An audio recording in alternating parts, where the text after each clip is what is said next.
जब सनक जी ने धार्मिक शिरोमणि महाराज युधिष्ठिर से पूछा कि उन्होंने अपनी पैतृक संपत्ति पर अधिकार जताने वालों को कैसे हराया और किस तरह शासन किया, तो एक अद्भुत कथा सामने आई।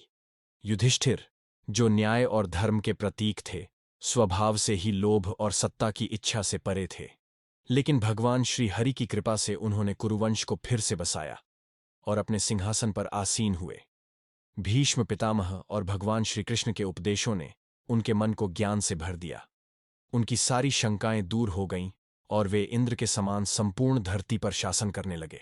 उनके राज्य में भीमसेन और उनके अन्य भाई पूरी निष्ठा से उनकी आज्ञा का पालन करते थे। प्रकृति भी उनके धर्मराज्य से प्रसन्न थी। जरूरत के अनुसार वर्षा होती, धरती पर सभी आवश्यक चीजें पैदा होतीं, गौशालाएं दूध से भरी रहतीं, नदियां साफ और प्रवाहमान रहतीं, पर्वत, वनस्पतियां और औषधियां हर ऋतु के अनुसार फलदायी रहतीं। युधिष्ठिर के शासन में कोई भी बीमारी, संकट या प्राकृतिक आपदा नहीं थी। हर कोई सुखी और संतुष्ट था। इसी दौरान अपनी बहन सुभद्रा की खुशी और अपने प्रियजनों के स्नेह के लिए भगवान श्री कृष्ण महीनों तक हस्तिनापुर में रुके। जब द्वारका लौटने का समय आया तो राजा युधिष्ठिर ने भावुक होकर उन्हें गले लगाया और जाने की अनुमति दी। भगवान श्री कृष्ण के प्रस्थान का क्षण बेहद भावनात्मक था। जैसे ही उन्होंने अपने रथ पर सवार होकर हस्तिनापुर छोड़ने का संकेत दिया, पूरा नगर भावुक हो उठा। सुभद्रा, द्रौपदी, कुंती, उत्तर, गांधारी, धृतराष्ट्र, कृपाचार्य, नकुल, सहदेव, भीमसेन, धौम्य, सत्यवती, सभी का दिल दुख से भर गया। भक्तों और सच्चे प्रेमियों के लिए भगवान श्रीकृष्ण का वियोग असहनीय था। जो भी एक बार भगवान के मधुर और सुंदर रूप को देख लेता, वह उन्हें भूलने की कल्पना भी नहीं कर सकता था। पांडव, जिन्होंने श्रीकृष्ण के साथ हर सुख दुख साझा किया था, उनके साथ उठे बैठे, खाए पिए और युद्ध लड़े, वे भला इस वियोग को कैसे सह सकते थे।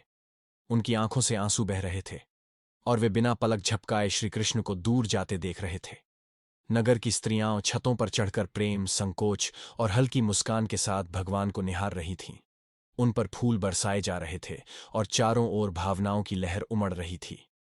भगवान श्री कृष्ण के विदा होते समय नगाड़े, मृदंग, शंख, ढोल, नरसिंह और घंटियों की ध्वनि गूंज उठी।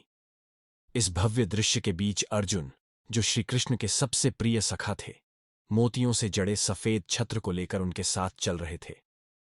पांडवों की आंखों में आंसू थे, जिन्हें अब रोका नहीं जा सकता था। कुंती की आंखें आंसुओं से भर गई थीं, गांधारी के होंठ कांप रहे थे और द्रौपदी की आंखों में दर्द साफ झलक रहा था। नगर की महिलाएं अपने प्रिय भगवान को जाते देख चुपचाप रो रही थीं। श्री कृष्ण मंद मंद मुस्कुरा रहे थे, मानो कह रहे हों, मैं कभी तुमसे दूर नहीं जा सकता। ये विदाई केवल एक राजा की नहीं थी, बल्कि एक युग के समाप्त होने की आहट थी।